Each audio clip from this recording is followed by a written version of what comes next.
Hello students, Pushpa classes में आपका एक बार फिर से स्वागत है। आज हम आपकी बुक वसंत का तीसरा चैप्टर लेकर आए हैं और इस चैप्टर का नाम है हिमालय की बेटियां। जैसे कि हमारी परंपरा है, हम नदियों को माता के रूप में जानते और मानते हैं।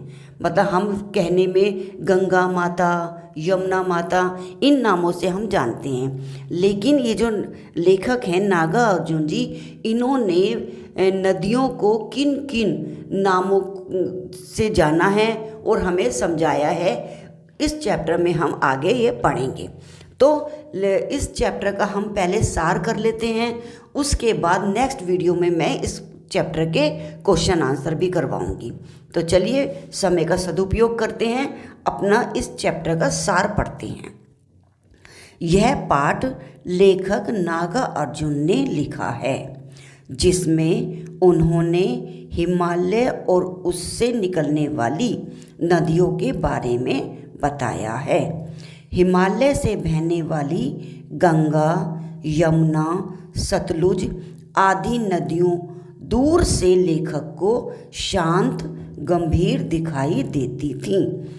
मतलब ये जो लेखक हैं वो कह रहे हैं, जब मैं इन नदियों को गंगा, यमुना, सतलुज नदियों को देखता था दूर से, तो ये मुझे बहुत शांत नज़र आती थी, यानी कि इनके अंदर कुछ उथल पुथल नहीं थी। लेखक के मन में इनके प्रति श्रद्धा के भाव थे।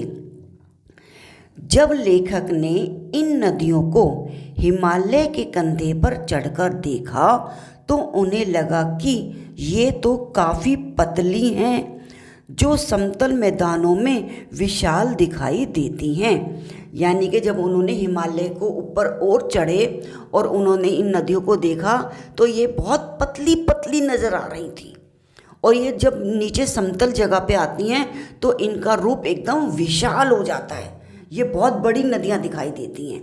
लेकिन जब वो हिमालय से निकलती हैं और देखें इन्हें दूर से, तो ये बहुत ऐसे लगता है पतली सी एक लाइन सी जा रही है। आगे हम पढ़ते हैं। लेखक को हिमालय की इन बेटियों की बाल लीलाओं को देखकर आश्चर्य होता है।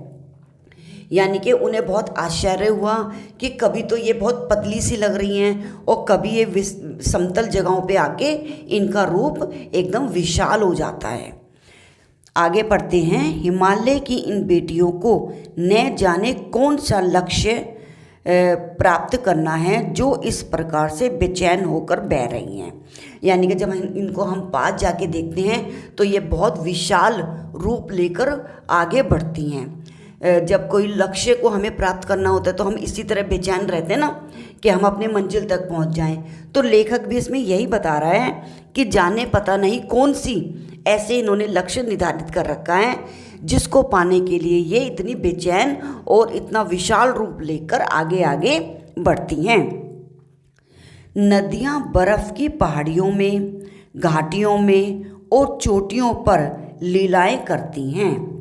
लेखक को लगता है देवदार, चीड़, सरसों, चिनार आदि के जंगलों में पहुंचकर शायद इन नदियों को अपनी बीती बातें याद आती होंगी। यानी कि उन्हें लगता है जब ये ऊपर से आ रही होती हैं तब तो ये बहुत चंचल और वो होती हैं, जब ये इन सब उनको पार करती हुई निकलती हैं तब इनको अपनी थोड़ी बातें याद आती होंगी। आगे इन्होंने क्या बताया है हमको। सिंधु और ब्रह्मपुत्र दो महारानियाँ हिमालय से निकलकर समुद्र में मिल जाती हैं। हिमालय को ससुर और समुद्र को दामाद कहने में लेखक को कोई झिझक नहीं हुई। यानी कि हिमालय को पहले तो इन्होंने नदी की पिता कहा और नदियों को बेटी कहा, फिर उन्होंने क्या कहा, समुद्र को दामाद। अगर समुद्र दामाद हुए तो हिमालय कौन हो गए, एक तरीके से ससुर हो गए। इन सब चीज़ों को कहने में वो बिल्कुल भी झिझके नहीं। आगे पढ़ते हैं, इसमें हमें और क्या बताया है। कालिदास के यज्ञ ने अपने मेघदूत से कहा था कि वेताब नदी को प्रेम का विनियम देते जाना, जिससे पता चलता है कि कालिदास जैसे महान कवि को भी नदियों का सजीव रूप पसंद था। यानी कि सिर्फ ये यही एक ऐसे लेखक नहीं थे जिन्होंने नदियों को, हिमालय को और समुद्र को एक सजीव रूप और एक अलग नाम से जाना।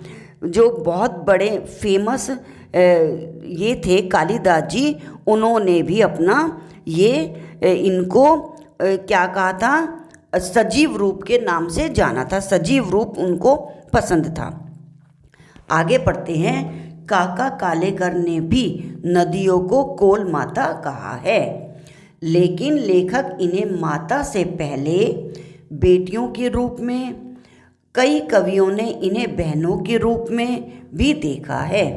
लेखक तिब्बत में सतलुज के किनारे पैर लटकाकर बैठने से वे काफ़ी इनसे प्रभावित हुए। यानी कि बहुत से कवियाँ हैं, बहुत से लेखक ऐसे थे जिन्होंने नदियों को कभी बहनों के रूप में, कभी बेटियों के रूप में, कभी माता के रूप में, तो कभी प्रेयसी के रूप में देखा है। यानी कि उनका एक सजीव चित्रण प्रस्तुत किया है। आई होप आपको ये चैप्टर समझ आया होगा और मेरी चैनल को सब्सक्राइब कीजिए, क्योंकि नेक्स्ट वीडियो में मैं आपको इसी चैप्टर के क्वेश्चन आंसर करवाऊंगी। धन्यवाद।